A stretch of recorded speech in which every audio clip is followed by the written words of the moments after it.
I just had a really good moment.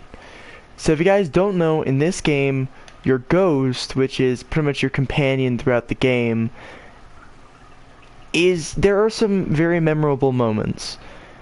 I just had one. So I was doing a mission for an exotic gun, because I normally don't do missions for exotic weaponry, or just in general exotics, so I don't normally care to do this kind of stuff. But in the very end of this mission, I actually wanted to hear what the conversation was. And if you guys remember, a long time ago, what up, Venom? A long time ago, I used to stream this. And by the way, I just got this re-downloaded, so just keep that in mind. But anyways, I was playing it, and I was listening to the conversation between my character and the ghost. And does not choose the ghost chooses the guardian. And they never really explained what the connection is. Well, happy birthday, Venom. Everyone in the future, do you mind wishing Venom a happy birthday? Even though this will probably come out in like freaking 3 million years. Anyway, here's what happened. So I was talking with my ghost, and I actually, like, a tear came down my eye. That's how heartfelt I had that conversation. It was like, I feel for this. It made me feel really good. But if you guys are wondering what mission it was, there's a gun that you get in the beginning, even if you don't have the DLC for this. But you get a gun in the very beginning. A Warmind core. And, I've never heard anything so sincere. Especially from the ghosts in this game. Because it's always like, normally it's okay, you don't really need to deal with it. But I was doing for this mission, so I have I don't even know how to pronounce it. All I know is that it's a very Russian-related weapon, and this is just basic stuff. But I was looking at it, and I kid you not, he just goes, what did he say? He said, you know how I said we did the, like, we choose our guardians? We never really get to see what you look like. At least not on the outside. And then he was just like, and I'm not gonna entirely say the entire conversation, but he continues talking, and then eventually it just becomes a situation where it's just like, that's really sweet. And then he just says, thank you for being my guardian.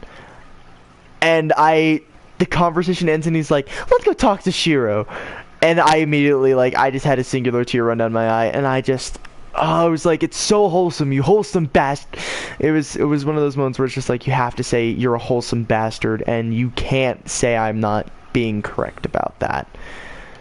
I have never seen the ghosts get so emotional, at least not like that. I know, so I'm pretty sure my chat broke again, but I'm gonna check it anyway and just double check. But I've never heard that. And it legitimately made me feel good.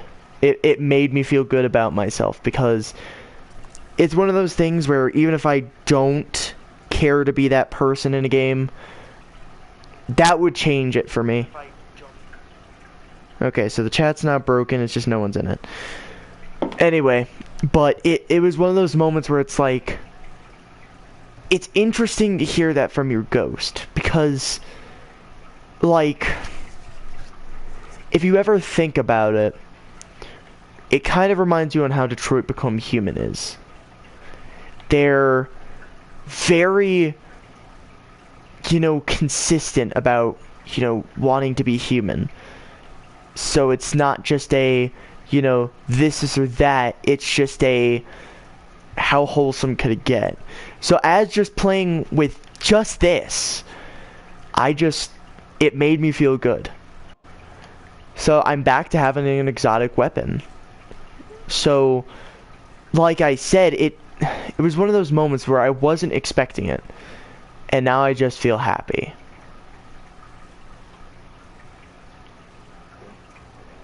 And I really I had that moment where it just made me enjoy it. So, it's nice. And it's just interesting to see that happen. Because, like, me personally, I never get attached to characters in games, except for there are very few games where you get attached to a character, whether it be their humor, their personality, just in general them. Like in Titanfall. You get attached to BT a lot.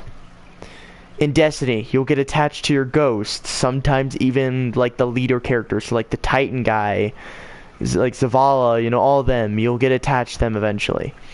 But this is the mission you have to do, but first off, you have to do a lot of work that has to do with the Plaguelands, and I never knew this, but apparently you can go from the Plaguelands and actually walk and or ride all the way into here, in this region. I never knew that until now, so that was interesting.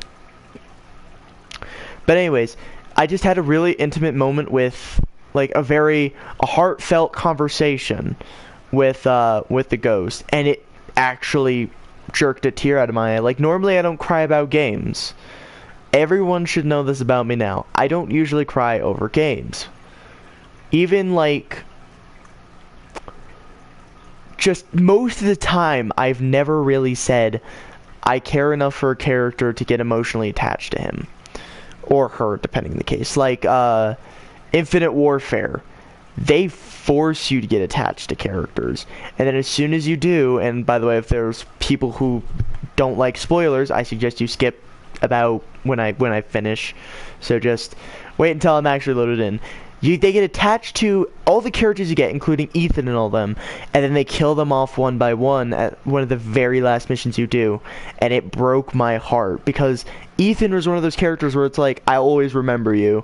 And that's the only reason I ever got attached to, like, characters. That was the first time a Call of Duty game ever made me cry.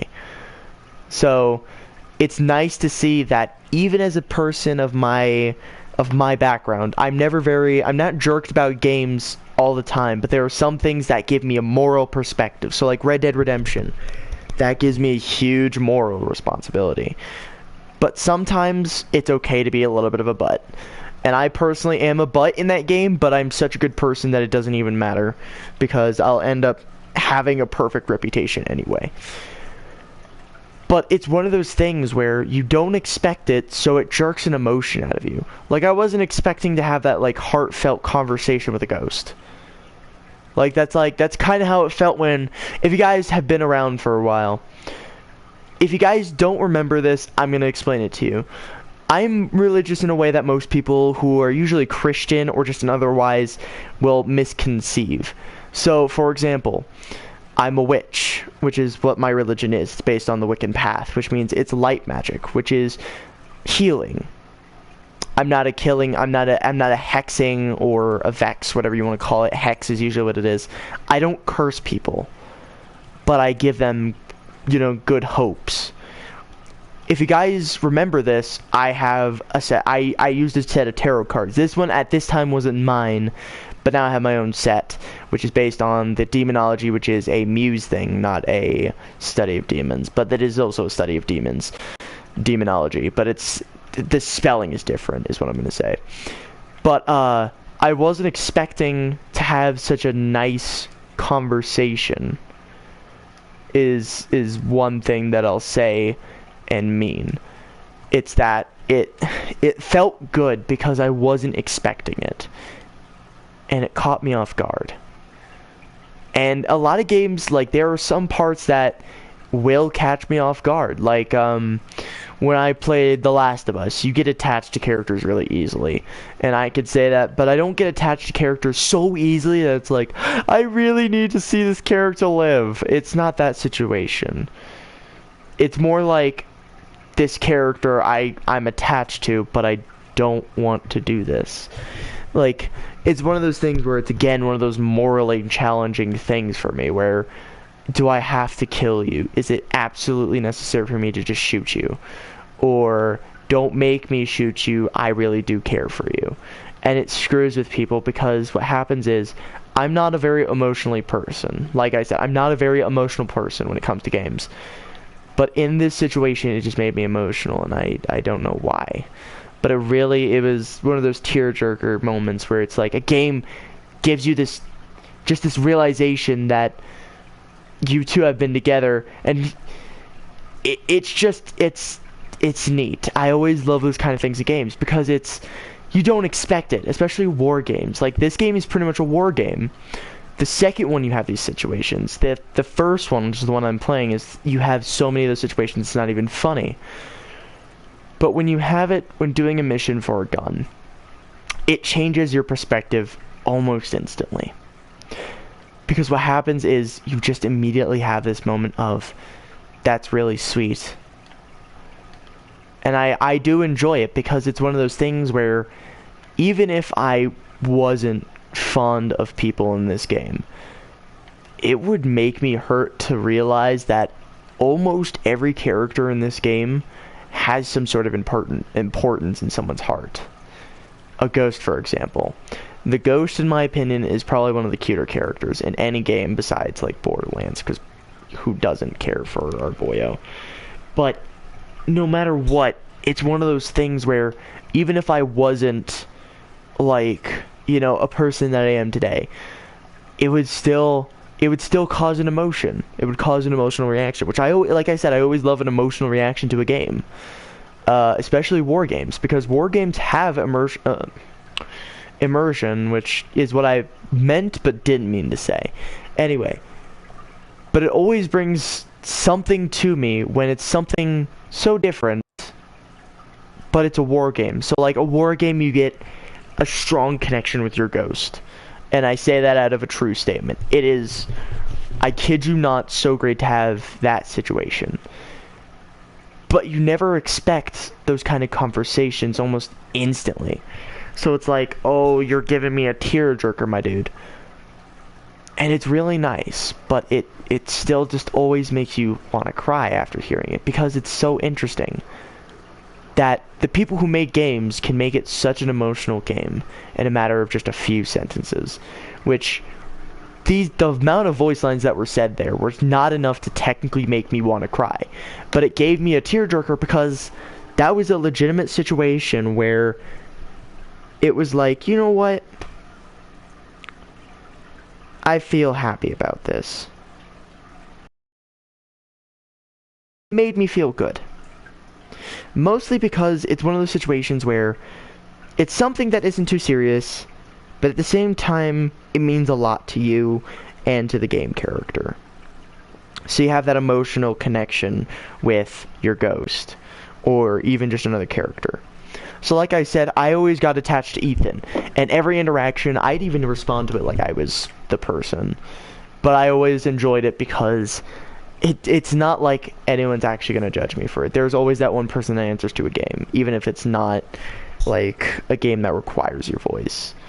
I always enjoy it when a game can give you an emotional connection to something.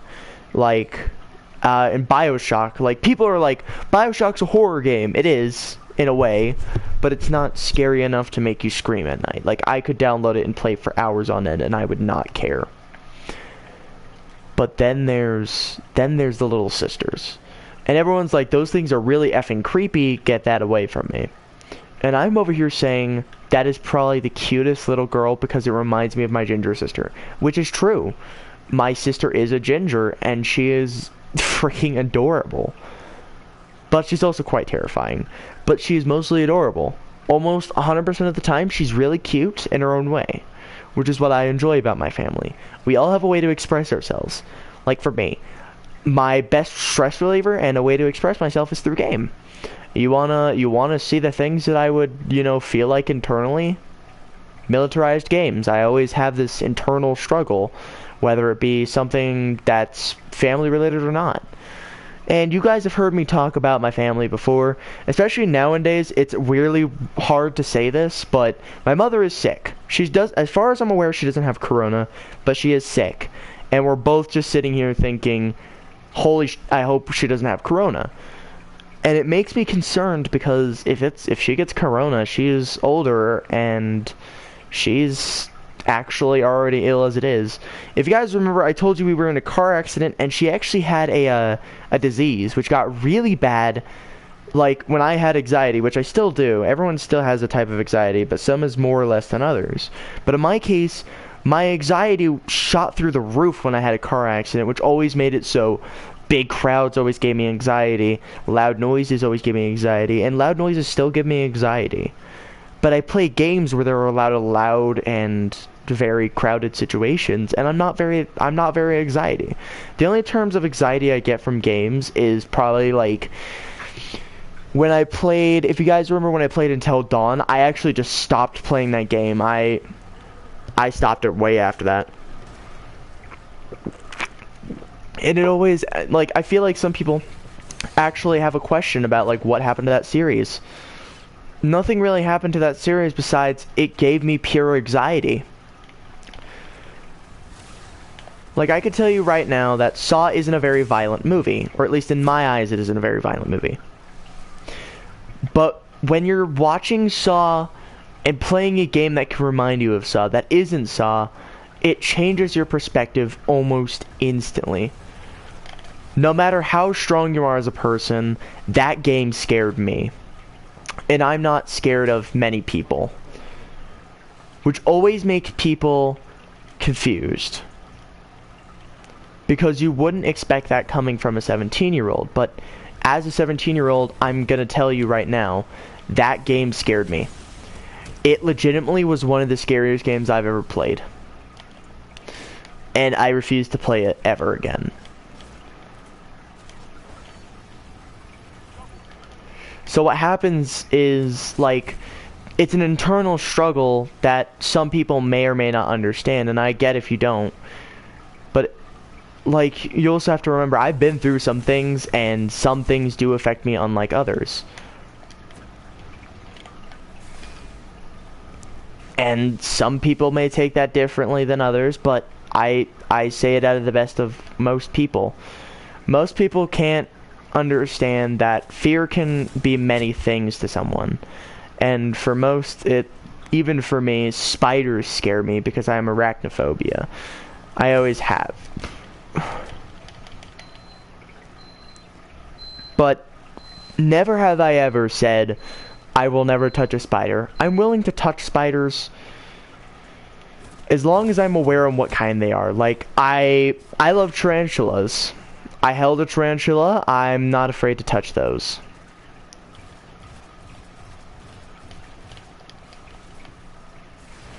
But saying something and doing something is completely different. And it's never the same type of thing. It's not all the same stuff. It's maybe a different creature, but a different experience. Like for snakes, handling a snake and handling a spider are two completely different scenarios. But I love handling a snake more than I would handle a spider, because snakes are